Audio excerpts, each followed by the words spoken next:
Olá pessoal, sejam muito bem-vindos a este canal e aqui nós estudamos História, Filosofia e Espiritualidade. Eu me chamo Elizabeth Mustafa e sejam muito bem-vindos. Nós estamos estudando a dinastia Zhou da China milenária. Estamos caminhando já a 3 vídeos. O primeiro, falamos um pouco sobre a dinastia Xia, partindo lá do homem pré-histórico, do homem de Pequim. Atravessamos a dinastia Shang, dando uma ênfase ao xamanismo da China e trazendo algumas reflexões para a nossa realidade atual. Agora vamos continuar a dinastia Zhou, a terceira dinastia chinesa, que é marcada por grande efervescência filosófica. No último vídeo eu falei sobre o I Ching e a importância dos estudos do I Ching para a nossa compreensão acerca de nós mesmos, da nossa consciência, acerca daquilo que pensamos, o amadurecimento espiritual que temos. Eu fiz um convite a vocês a consultar o oráculo do I Ching, que segundo Emmanuel é uma sabedoria metafísica de grande importância. Isso e superioridade espiritual. E agora nós vamos conversar sobre Lao Tse, o grande pensador que harmoniosamente, serenamente, pacificamente traz suas lições morais que estão descritas no livro Tao Te Ching. E aqui nós vamos começar um pouco a falar sobre ele. Eu espero que vocês gostem deste vídeo e que, se gostam desse trabalho, se acham importante o autoconhecimento, deixa seu like, compartilha, se inscreve no canal e ao final do vídeo, não esqueça, deixe seu comentário, porque eu preciso crescer com você também. Somos todos caminhantes da sabedoria, na busca pelo autoconhecimento. Então estamos todos em processo construtivo e longe de mim está encerrar a verdade sobre qualquer assunto.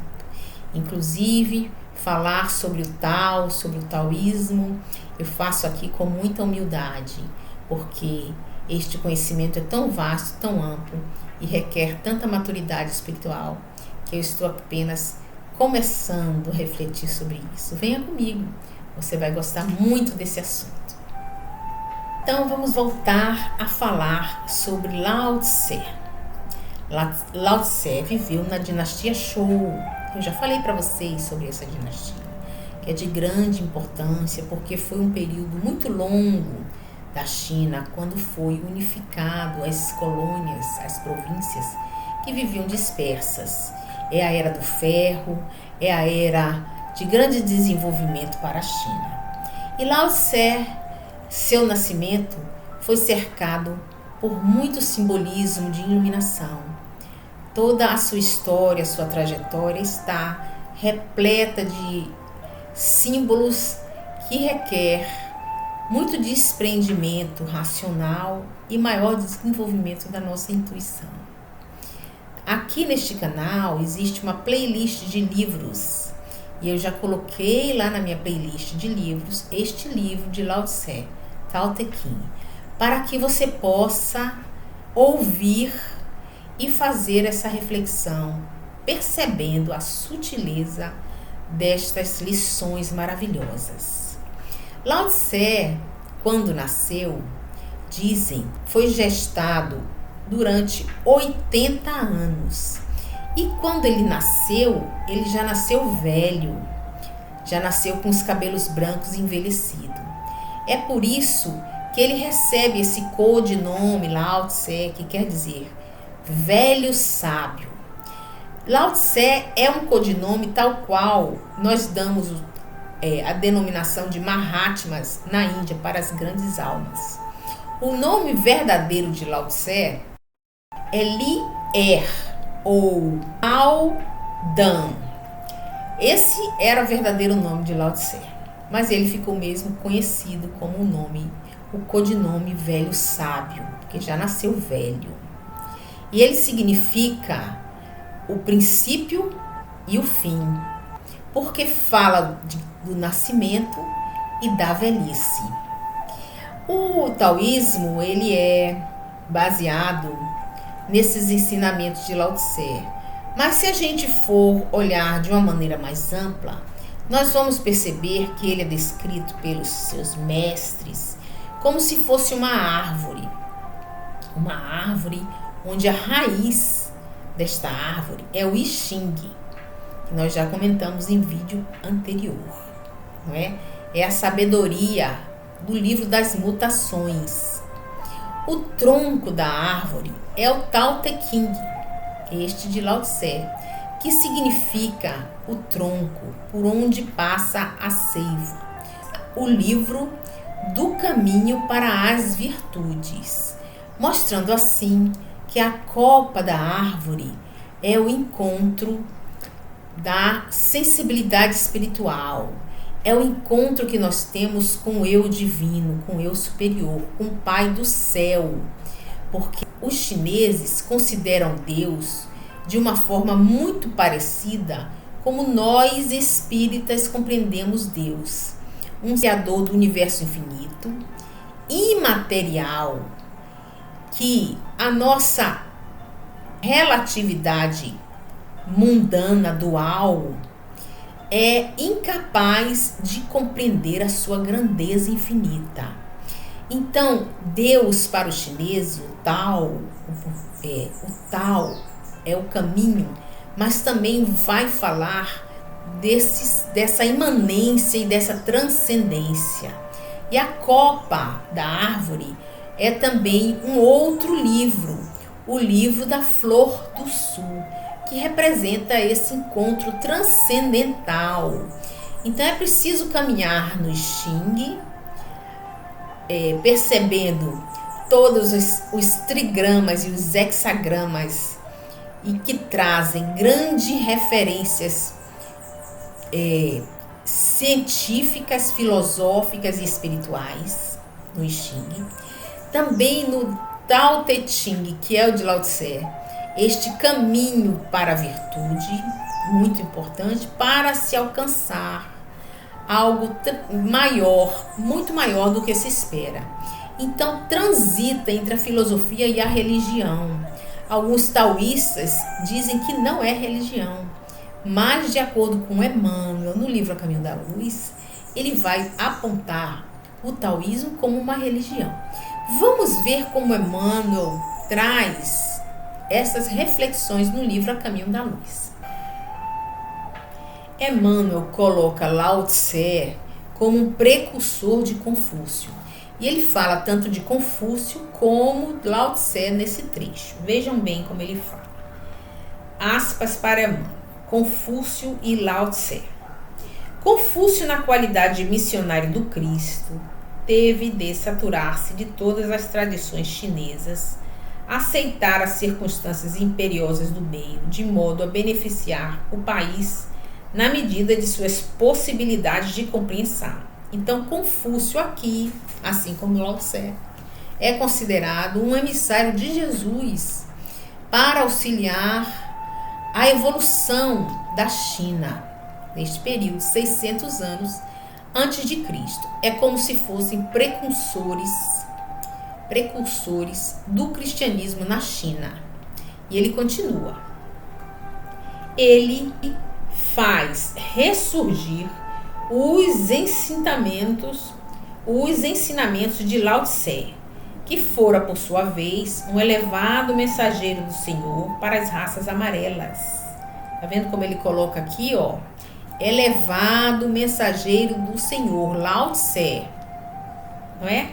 Suas lições estão cheias de perfume, de requintada sabedoria moral. Olha como ele fala essa questão. Ele traz que a sabedoria de Lao Tse é requintada de uma sabedoria moral, sutil.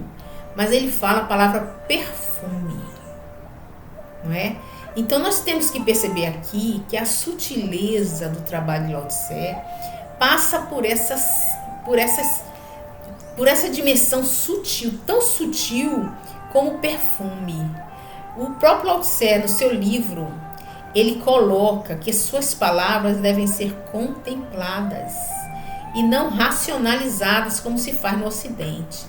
É um estado contemplativo, tal qual a água que nasce na fonte e calmamente se desenvolve, sem perturbações, desviando dos obstáculos, alimentando a terra e trazendo aquela paz sublime que emana de onde veio, como se fosse um princípio de toda a terra, que é na água. Ele vai descrevendo isso, esses trechos sobre a moral do ser humano nesta dimensão.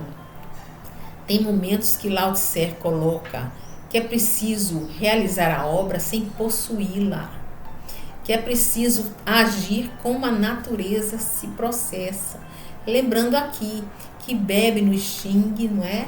E também lá no xamanismo, de onde provém os sábios da floresta, da água, da natureza, das montanhas. Os sábios que compreendem profundamente a natureza e sim se colocam tal como a natureza se expressa diante da vida e do mundo, como a planta que recebe adubo e devolve flores. Então toda a obra de Lao Tse vem cercada desse simbolismo que na nossa observação atenta e desapegada, sem conflitos intelectuais, nós podemos perceber o perfume daquelas palavras que exalam e vão encontrar caminhos na nossa consciência.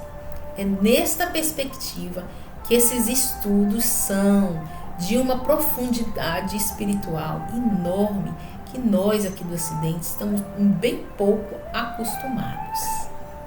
E continua Emmanuel.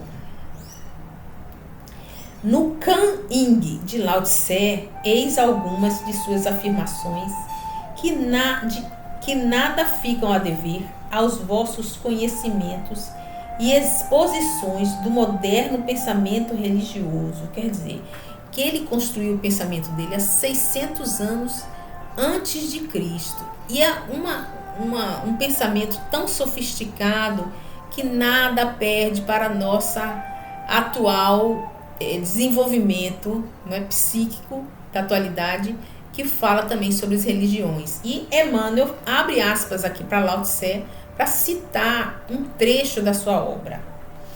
Aspas para Lao Tse. O Senhor dos céus é bom e generoso, e o homem sábio é um pouco de suas manifestações.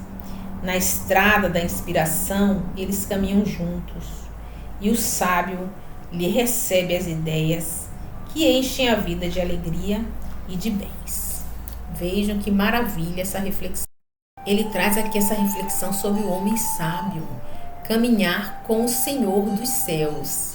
Quer dizer que o homem sábio está uno com Deus, assim como nós compreendemos no Ocidente, apesar dele não cultuar o Deus da mesma forma que nós. Ele diz que o homem sábio está uno com Deus e entende a sua sabedoria, não é? E vai percebendo as suas manifestações e se inspirando, caminhando juntos. E ele recebe as ideias do Senhor dos céus. E a sua vida se enche de significado e se enche de bens. Quer dizer que o homem sábio, ele é próspero. Ele percebe como a natureza se consagra no mundo, como o Senhor dos céus estabelece as suas regras, suas leis imutáveis. E em consonância com essas leis, constrói um mundo de alegria no seu entorno, de gratidão, de prosperidade, caminhando junto com o Senhor dos céus. Olha quão profundo é esta reflexão, e que nós hoje, em qualquer das nossas, que seja nossa religião, cada dia em que estudamos história, filosofia, espiritualidade, nessa percepção, olhando a cultura, as tradições, vamos nos tornando cada vez mais de uma religião cósmica, assim como é o Evangelho de Jesus, que traz as leis do universo infinito. E nós vamos compreendendo que todas as religiões, todas as manifestações de Deus, porque Deus se manifesta em todas as religiões de uma forma sutil e amorosa. Está ali os traços da sua criação. E nós, em compreendermos que cada religião traz a sua roupagem cultural, mas que é preciso colher a essência, o perfume de cada uma delas, vamos nos tornando cada vez mais nessa dimensão cósmica, nessa religião do cosmo infinito, que fala do amor de Deus em todas as suas formas. É muito bonito isso aqui. E ele continua aqui a sua reflexão sobre Lao Tse. Lao Tse, de cujos ensinamentos Confúcio fez questão de formar base dos seus princípios, viveu 6 séculos antes do advento do Senhor. E em face dessa filosofia religiosa avançada e superior, somos obrigados a reconhecer a prodigalidade da misericórdia de Jesus, enviando seus porta-vozes a todos os pontos da terra, com o objetivo de fazer desabrochar no espírito das massas a melhor compreensão do seu evangelho de verdade e de amor, que o mundo, entretanto, ainda não compreendeu, não obstante todos os seus sacrifícios. Então ele volta a falar aqui desse evangelho cósmico. Ele fala nesse livro do envio de missionários que trazem luz, que vem da luz, que vem dos planos superiores, nos mostrar como se vive nos planos superiores, nos planos maiores, onde reina a felicidade. E nós ainda prisioneiros das nossas regras, dos nossos limites, da nossa dualidade, ainda não compreendemos totalmente essas mensagens, e que Lao Tse, tanto como Confúcio, são esses enviados que nos trazem essas reflexões. E voltando a falar aqui do Tao Te Ching, dessa obra maravilhosa de Lao Tse, dizem que Lao Tse trabalhou muitos anos na biblioteca durante a dinastia Shou. E durante esse período ele fez suas reflexões e ele transmitia de forma oral. Então, quando ele completou 40 anos, ele saiu pelo mundo, migrando para o oeste para chegar nas outras civilizações do ocidente. Então, neste caminhar, neste período que ele começou a caminhar, ele chegou às portas da China, na fronteira, e encontrou ali um senhor que não queria deixar ele passar, porque ele não tinha demonstrado que a sua passagem seria interessante para aquele lugar. Esse guarda da fronteira, ele falou para Lao Tse que somente ele iria atravessar a fronteira se deixasse por escrito os seus pensamentos.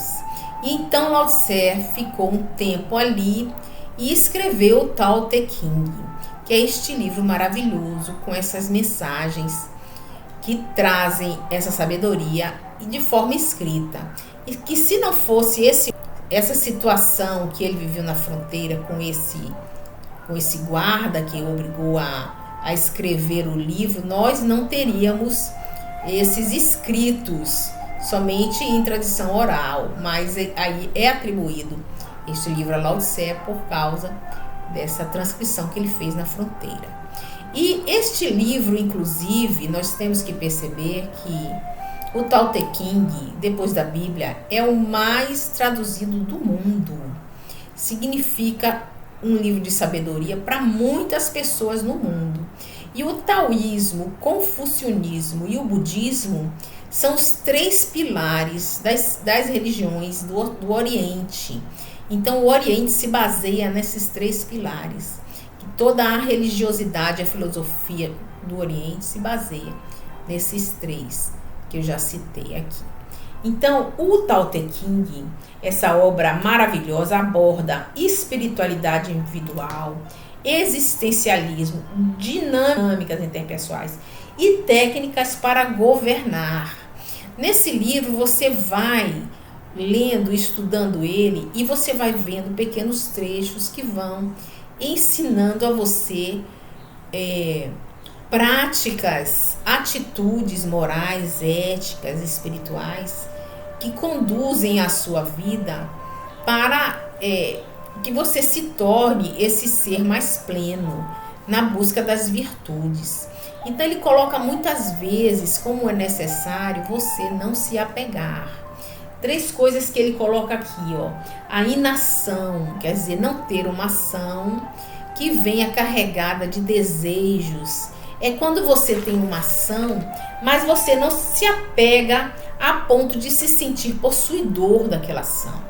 Então isso vai impactar em todos os níveis. E ele vai trazer aqui neste livro recomendações para o governante, falando claramente que o governante, a obra não é dele, é do povo. E toda a ação do governante deve ser desinteressada. Inclusive tem um trecho que ele coloca que o governante ele deve detestar ser governante. Ele deve não querer ser governante e somente o faz porque sabe que vai auxiliar aqueles que precisam da sua ação.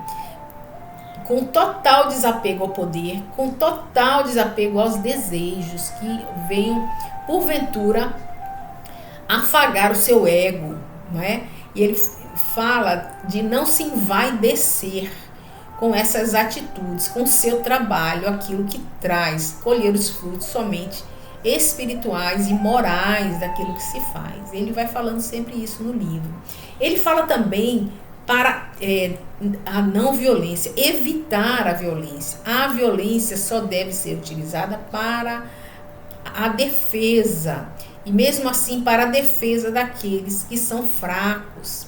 Ele vai tecendo também aquela fala da não violência de uma maneira muito coerente, muito realista. E ele vai desenvolvendo um detalhe muito importante que eu vi no livro dele, é para evitar a hipocrisia. Falar apenas do que se sabe e não ter vergonha do próprio pensamento. Não falar nem agir para agradar aos outros, que é um erro muito profundo que foge do caminho da virtude. Então, o caminho da virtude é o caminho com a verdade, o caminho com a aceitação do que somos e sem se preocupar com o que o outro pensa. Ele fala claramente evitar a hipocrisia. É maravilhoso, é muito importante ler, reler e refletir, porque é na reflexão que nós vamos compreender, não é na razão, na lógica. Muitas vezes a gente quer adequar o pensamento filosófico àquilo que a gente acredita ou quer manipular. E aí nós caímos no erro do nosso ego, naquele que manipula, naquele que trabalha para o desejo, que trabalha para a posse, não é?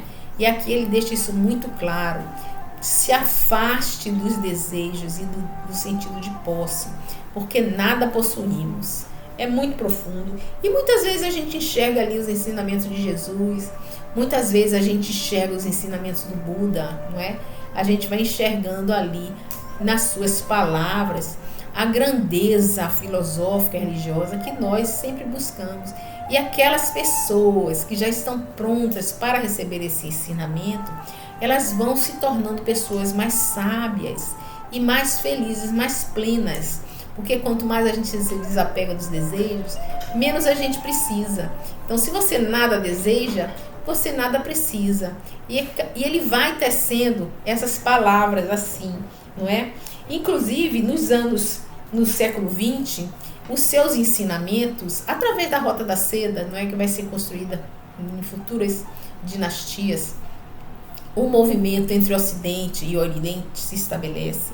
E aí, os ensinamentos de Lao Tse vão chegar até a Inglaterra, até a Europa. E até hoje as pessoas admiram esse conhecimento e trazem frases inteiras que vêm do pensamento de Lao Tse. Uma dessas frases que chegou até a Inglaterra e que é muito difundida é aquela que diz: governar um país grande é como cozinhar um peixe pequeno. Olha só como eles usam lá no Ocidente essa frase da dificuldade de governar um país grande, que é tão difícil como cozinhar um peixe pequeno. Pense aí nessa situação, que são esse tipo de reflexão simples que trazem grandes ensinamentos e que nós ficamos a perceber e contemplar trazendo para a nossa vida essa verdade, essa mudança. E cada vez mais em que treinamos e percebemos esse olhar sutil, esse olhar simples, sensível, mais amadurecemos também a nossa sensibilidade espiritual, a nossa intuição, não é? Outros livros que são baseados no pensamento de Lao Tse, do Tao Te Ching, é o Tao da Física, que são best-seller. É um best-seller muito divulgado no mundo inteiro, de grande sabedoria. E outro também, o livro da Cozinha Taoísta, é outro best-seller também muito difundido no Ocidente e pesquisado pelas pessoas para esse conhecimento superior. Existem livros sobre ecologia, sobre jardinagem, sobre sexo, sobre autoajuda, baseado no pensamento do Tao, né, do taoísmo. Então é importante a gente estudar esses temas. Cada dia que nós estudamos mais, amadurecemos e vamos continuar nessa dimensão especial que o taoísmo nos traz. Existem também as 3 virtudes para governar que o taoísmo traz, que são a coragem, a generosidade e a liderança. Olha que maravilha, não é, gente? Coragem, generosidade e liderança para um grande governador, um grande líder, um grande presidente. Tem que beber nessas águas, tem que se tornar mais sensível, mais sutil. Porque todos nós sabemos que nossa obra, que qualquer que seja o nosso trabalho que realizamos no planeta, é construção individual e coletiva e que vai nos trazer retornos espirituais profundos. E apesar de tudo, nós espíritas que sabemos que estamos aqui de passagem, que aqui não é a nossa verdadeira morada, tudo que fizermos aqui estaremos fazendo para nós mesmos, para os nossos filhos, nossos descendentes, e vamos procurar agir com sabedoria, com sutileza, com amorosidade, com compaixão. E é assim que nós vamos caminhar, evoluindo, encontrando cada vez mais a nossa plenitude. Então eu fico por aqui e não esqueça, deixe seu like, faça seus comentários e se inscreva no canal. E até mais!